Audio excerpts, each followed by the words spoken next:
Hello everyone, आज हम आ चुके हैं प्लांट किंगडम के लेक्चर नंबर 4 में। पिछले लेक्चर में हमने एल्गा को कंप्लीट कर लिया था और हमने जो है आज हम पढ़ेंगे यूजेस ऑफ एल्गा और ब्रायोफाइट्स को स्टार्ट करेंगे।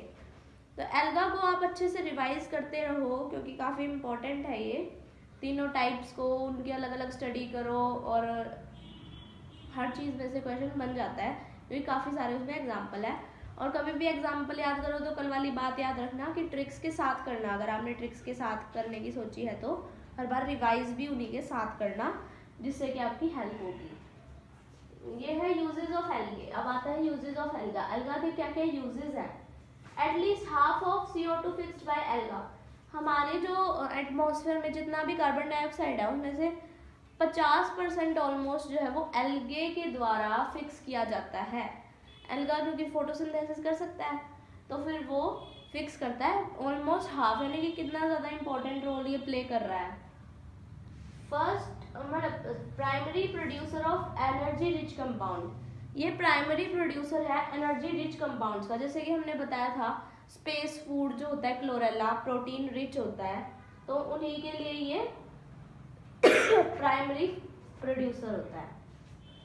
Form basis of aquatic food chain. Aquatic food chain यानी कि जो पानी के अंदर फूड चेन चलती है उसका बेसिस यही फॉर्म करता है, क्योंकि कोई जो ऑर्गेनिज्म है वो पहले खाएगा, उनके लिए यही प्रोड्यूसर है। जैसे हमारे टेरेस्ट्रियल में प्लांट्स होते हैं और तो फिर एक्वेटिक के अंदर एल्गा होते हैं।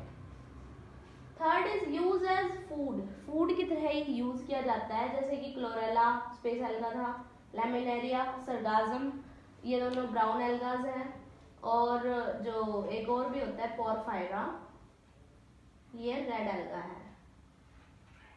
ठीक है। और ये फोर्थ पॉइंट आता है प्रोड्यूस हाइड्रोकोलॉइड। हाइड्रोकोलॉइड मतलब जो कि जिलेटिनाइजेशन में मतलब जेली लाइक सब्सटेंस बनाने में यूज होते हैं, स्टेबल करने में किसी कंपाउंड को। एग्जाम्पल आता है कैराजीन, अगार और एल्जीन। ये दोनों आप दोनों को याद है कि इसमें हाइड्रोकोलॉइड्स थे रेड एल्गा में। ट्रिक क्या थी, इन दोनों में आर आ रहा है और इसके अंदर आर नहीं आ रहा, तो ये किसका था, ब्राउन एल्गा के अंदर था ये। ठीक है, ट्रिक से याद करते रहोगे तो अच्छा रहेगा। अगर ट्रिक से नहीं भी कर रहे हो तो पढ़ो, बार बार पढ़ो, उससे आपको याद हो जाएगा। अब आते हैं ब्रायोफाइट्स। ब्रायोफाइट होते हैं क्रिप्टोगैम्स। क्रिप्टोगैम्स में मैंने आपको क्रिप्टो का मतलब बताया था हिडन। कैसे बताया था कि जो क्रिप्टो करेंसी होती है वो कभी दिखती है क्या, हमें क्रिप्टो करेंसी का पैसा कभी दिखता है नहीं, वो हमेशा छुपा रहता है। मोबाइल के अंदर हम करते हैं क्रिप्टो करेंसी शेयर वगैरह, तो वो हमारे हाथ में कभी पैसा थोड़ी ना आता है वो बिटकॉइन के रूप में होता है। ठीक है, और वो डिजिटल मनी टाइप होता है, यानी वो हिडन होता है। इसमें भी यही है, क्रिप्टो मीन्स हिडन और गेम्स मतलब गैमीट्स, यानी कि यहाँ पर जो गैमीट्स है वो हमें दिखते नहीं है, मेल और female gametes hidden sex organs होते हैं इसके। Non spermatophyta. नॉन स्पर्मेटोफाइटा मतलब सीड भी प्रोड्यूस नहीं होते। True root stem leaf absent, यानी कि ट्रू रूट स्टेम और लीफ नहीं होंगे। एल्गे में भी नहीं थे, बट इसमें कुछ कुछ वैसे वैसे स्ट्रक्चर आ जाते हैं। रूट की तरह राइजोइड आ जाते हैं, स्टेम की तरह भी छोटे छोटे स्ट्रक्चर और लीफ की तरह भी छोटे छोटे, यानी कि ये थोड़ा सा ज्यादा डिफरेंशिएटेड है एल्गे के कंपैरिजन में। और ये है फर्स्ट एम्ब्रियोफाइटा है। फर्स्ट एम्ब्रियोफाइटा यानी कि पहली बार यहाँ पर एम्ब्रियो बना था। ओनली oogamous रिप्रोडक्शन, यानी कि यहाँ पर सिर्फ oogamous रिप्रोडक्शन होता है और इंटरनल फर्टिलाइजेशन होती है। वैस्कुलर टिश्यू एब्सेंट, यानी कि वैस्कुलर टिश्यू भी नहीं है, यानी कि जाइलम फ्लोएम नहीं है वाटर और फूड के ट्रांसफर के लिए। Amphibian of plant kingdom. Amphibian का मतलब होता है जो वाटर के अंदर और टेरेस्ट्रियल दोनों जगह पे रह सकता है। टेरेस्ट्रियल पे पर ये पानी के आसपास ही रहेगा क्योंकि इसको अपने नीड्स के रिक्वायरमेंट को पूरा करने के लिए पानी चाहिए, क्योंकि ये बहुत छोटे प्लांट्स हैं, इनके पास कोई वैस्कुलर टिश्यू भी नहीं है, तो ये पानी के ज्यादातर पास ही रहते हैं।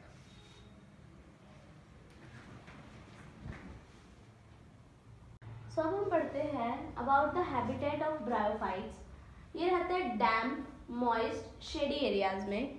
डैम्प यानी कि जहाँ पर थोड़ा हल्का हल्का पानी होता है। क्यों, क्योंकि water is must for sexual reproduction. मैंने बताया था ना ये है ना, इनको अगर सेक्सुअल रिप्रोडक्शन करना है तो पानी तो होना ही चाहिए। ये इतने ज़्यादा वेल डेवलप नहीं है कि इनके पास जो है बड़े बड़े सिस्टम्स हों, जैसे हायर प्लांट्स पे होते हैं, एंजियोस्पर्म जिम्नोस्पर्म्स में होते हैं। तो इन्हें इम्पोर्टेंट है कि ये पानी के आसपास ही रहे। ये लैंड पे रह सकते हैं बट पानी के जो है थोड़ा क्लोजली जो लैंड होती है, यानी कि पत्थरों पे रह लेंगे पानी के आसपास, ऐसी जगह पे। फाउंड मेनली इन हिल्स, ज़्यादातर हिल्स में ही मिलते हैं। होमोस्पोर्स, सेम साइज स्पोर, यानी कि इसके जो स्पोर्स होते हैं वो सेम साइज के होते हैं जो भी इसके अंदर होते हैं। और सेक्स ऑर्गन मल्टी सेलुलर और जैकेटेड, पिछले एल्गा में हमने पढ़ा था ना कि यूनिसेलुलर सेक्स ऑर्गन थे और नॉन जैकेटेड थे, बस किसको छोड़ के, कारा को छोड़ के। कारा में क्या थे, मल्टी सेलुलर और जैकेटेड, ठीक है। बट यहाँ पर सबके ही मल्टी सेलुलर और जैकेटेड होंगे, एक एक्सेप्शन और थी, मार्केंशिया ब्रायोफाइट्स के अंदर। देखो मेल, ये फीमेल, ठीक है। मेल को कहते हैं एंथ्रीडियम, फीमेल को आर्किगोनियम। पिछले वाले में ऊगोनियम कह रहे थे, याद रखना, क्योंकि आर्किगोनियम में फर्स्ट आर्किगोनिएट है, जहाँ पर पहली बार आर्किगोनियम बना है, वहाँ पे डायरेक्टली एग बन रहा था। यहाँ पर पहले आर्किगोनियम बनेगा, आर्किगोनियम एग प्रोड्यूस करेगा, ओके।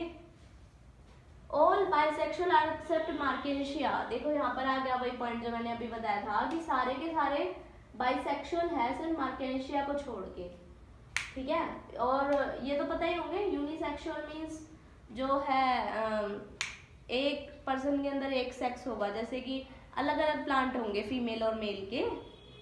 और जो डायोशियस मतलब अलग अलग होंगे मेल और फीमेल। बाइसेक्सुअल का क्या मतलब होता है, एक ही बॉडी के अंदर दोनों सेक्सेस प्रेजेंट होंगे, और उसे मोनोशियस बोलते हैं, यानी कि एक ही बॉडी के अंदर दोनों। और ये क्या है यूनिसेक्सुअल, मतलब कि यूनिसेक्सुअल मतलब कि एक बॉडी के अंदर एक, दूसरी के अंदर दूसरा, यानी दोनों अलग अलग। ओह मैंने यहाँ पे कोई गलती कर दी, यहाँ सेक्स ऑर्गन यूनिसेलुलर नहीं होता मार्केंशिया का, यूनिसेक्सुअल होता है, सॉरी, ओके। अब इसकी अल्टरनेशन ऑफ जनरेशन देखो, पहले गैमेटोफाइट था, फिर सेक्स ऑर्गन्स आए, एंथ्रीडियम एंड आर्किगोनियम, उससे बना एंथेरोजॉइड और एग, फिर बना जाइगोट, फिर एम्ब्रियो भी आ गया इसमें, फर्स्ट एम्ब्रियोफाइट है ना ये ब्रायोफाइट्स, फिर आया मल्टी सेलुलर स्पोरोफाइट का स्टेज, then I spore mother cell, spore and then gametophyte. अब आप यहाँ देखो कि काफी ज्यादा एरिया कवर किया स्पोरोफाइट ने। पिछली बार तो सिर्फ हमारे पास स्पोरोफाइट के नाम पे क्या था, जाइगोट था। अब देखो जाइगोट भी है, एम्ब्रियो भी है, मल्टी सेलुलर स्पोरोफाइट भी है, स्पोर मदर सेल भी है, कितना कुछ आ चुका है। यानी कि इस लाइफ साइकिल को हम हैप्लॉन्टिक तो नहीं कह सकते, हैप्लॉन्टिक किसे कहते हैं, जब गैमेटोफाइट डोमिनेंट हो, ठीक है। और डिप्लॉन्टिक किसे कहते हैं, जब स्पोरोफाइट डोमिनेंट हो। पर अभी तो कोई भी हमें इतना ज्यादा डोमिनेंट लग नहीं रहा, वैसे तो गैमेटोफाइट डोमिनेट करता है इसमें, स्पोरोफाइट अभी भी इंडिपेंडेंट हुआ नहीं है, डिपेंडेंट है वो गैमेटोफाइट पे, बट वो थोड़ा डेवलप हो चुका है। तो फिर इसे हम कहते हैं हैप्लोडिप्लॉन्टिक लाइफ साइकिल, ठीक है। हैप्लो हमेशा आगे लोगे, क्योंकि हैप्लो जो है मतलब हैप्लॉन्टिक लाइफ साइकिल जो है वो अभी भी डोमिनेट कर रहा है, अभी भी वो इंडिपेंडेंट है हैप्लॉन्टिक, और डिप्लॉन्टिक वाले को उस पर डिपेंड रहना पड़ रहा है, ठीक है। और यहाँ देखो जाइगोट से एम्ब्रियो बना, यहाँ माइटोसिस हुई है। माइटोसिस का मैंने बताया था क्रोमोसोम नंबर सेम रहता है 2n 2n, बट यहाँ पर क्या हुई है, यहाँ पर हुई है मियोसिस, सॉरी यहाँ नहीं हुई मियोसिस, सॉरी यहाँ नहीं हुई मियोसिस, यहाँ हुई है मियोसिस।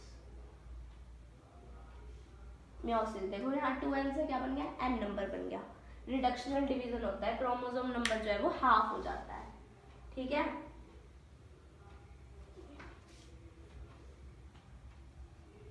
सो अब हम पढ़ते हैं लिवरवर्ट्स के बारे में। जो ब्रायोफाइट्स है वो दो ग्रुप्स में डिवाइड करते हैं, first is liverworts and second is mosses. तो मॉसेस को हम नेक्स्ट क्लास में डिस्कस करेंगे, आज हम पढ़ते हैं लिवरवर्ट्स के बारे में। लिवरवर्ट्स का जो थैलस का स्ट्रक्चर होता है वो होता है प्रोस्टेट। प्रोस्टेट यानी कि ऐसा लेटा हुआ स्ट्रक्चर। एक वर्ड होता है प्रोस्टेट और एक वर्ड होता है इरेक्ट। इरेक्ट का मतलब होता है सीधा खड़ा स्ट्रक्चर, और प्रोस्टेट का मतलब होता है ऐसा लेटा हुआ स्ट्रक्चर, ठीक है। डोर्सोवेंट्रली फ्लैट, यानी कि ऐसे डोर्सोवेंट्रली फ्लैट मतलब होता है इस तरीके से वो फ्लैट होता है। मान लो ये कोई प्लांट बॉडी है, ये पीछे वाला रीजन होता है डोर्सल, आगे वाला रीजन होता है वेंट्रल, ठीक है। तो वो बिल्कुल एकदम ऐसे फ्लैट टाइप होता है, ऐसे पत्ते जो मतलब एकदम ही फ्लैट जो उसका बॉडी सरफेस होता है इस टाइप से वो प्रेजेंट होता है, यानी कि ये हो गया प्रोस्टेट। ऐसे होता तो इरेक्ट, ठीक है।